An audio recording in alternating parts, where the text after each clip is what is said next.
पवित्र फगु दशमी शुक्लपक्ष गुरुवार दिन खलिकोट श्री जगन्नाथ मंदिर परिसर में माँ लक्ष्मी ठाकुराणी मंदिर में व्रतधारी महिला प्रबल भिड़ देखा मिलता।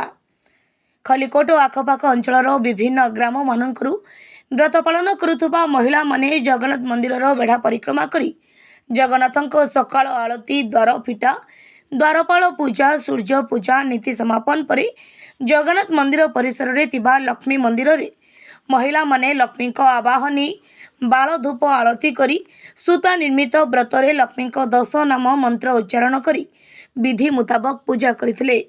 महिला माने सकाळू महालक्ष्मी धूप दीप नैवेद्य विविध फल पुष्पर पूजा अर्चना करी धन जन गोपलक्ष्मी एवं ऐश्वर्य प्राप्ति पाई मानसिक करथिले।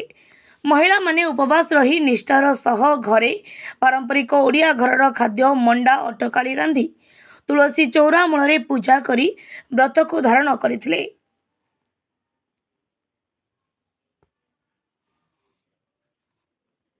ब्यूरो रिपोर्ट जिला खबर।